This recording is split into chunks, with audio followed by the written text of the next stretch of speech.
لأن هذه طفلة بريئة لا تعرف المقاومة ولا تعرف المحتل.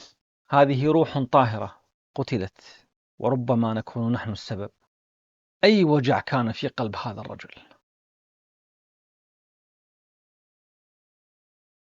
بسم الله الرحمن الرحيم. اللهم صل على محمد وآله الطاهرين. السلام عليكم ورحمة الله وبركاته.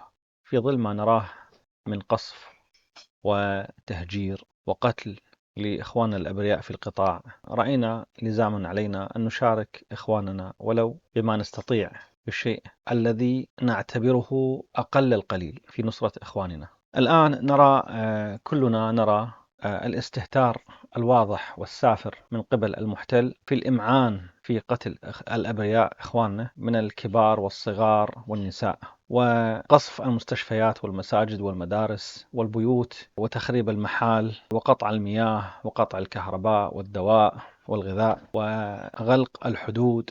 يقف معهم الاستكبار العالمي وأوروبا والصمت العربي. كل هذا نراه الآن يحدث في القطاع. بالإضافة إلى هذا الأمر الذي يجري الآن، هناك أمر يخفى على الكثيرين، وهو المساعدة الأمريكية للمحتل. قبل يومين وصلت الطائرة رقم 200 إلى أراضي العدو، مساعدة من الولايات المتحدة الأمريكية، وهي عبارة عن ناقلات أشخاص وعبارة عن ذخيرة وقنابل من الوزن الثقيل جدا. شعب مظلوم اتحدت عليه القوى العالمية والصمت العربي. العرب الآن أراهم عندما أدخل على قناة الجزيرة أو أي بث مباشر من القنوات الإخبارية، أراهم في الدردشة في التكست يصبون جام غضبهم بالكتابة فقط، وهذا لا ينفع. أمريكا تساعدهم في الطائرات وحتى التجسس على الحدود الدولية كما ترون الآن. ترسل الطائرات وترسل العتاد والذخيرة، السلاح، الجنود. كل هذا التحشيد وكل هذا التجمع لقتال القطاع، وهم قلة قليلة. أتمنى ومن كل قلبي أن تستمر المقاطعة حتى بعد النصر إن شاء الله. مقاطعة المنتجات الغذائية، ومقاطعة كل شيء ينتج في مصانع تدعم المحتل أو حتى مصانع المحتل نفسه. أرجو من جميع ممن يرى هذا الفيديو أن ينتبه. هناك شركات غير معروفة، هناك شركات مدسوسة تعمل لصالح المحتل وبأسماء مختلفة. فأرجو من الكل أن يقف مع الكل في كشف هذه الأباطيل وهذه الخدع. وبهذا نكون قد كسرنا أحد أضلع المحتل، وهو المساعدة. الولايات المتحدة الأمريكية ترسل مساعدات بالملايين. الآن نرى الولايات المتحدة تدعم المحتل بكل ما لديها من طاقة مالية وطاقة عسكرية وطاقة الخبرات والسلاح وكل شيء. وبمجرد أن إخواننا في اليمن احتجزوا سفينة وضربوا أخرى، أصبحوا الآن إرهابيين، وستصنف المنطقة على أنها منطقة إرهابية. أكثر من 8,000 طفل قتلوا والمحتل ليس بإرهابي. آلاف النساء والأبرياء الآن تحت الأنقاض والمحتل ليس بإرهابي. هم ينظرون بعين واحدة، ميزانهم أعور.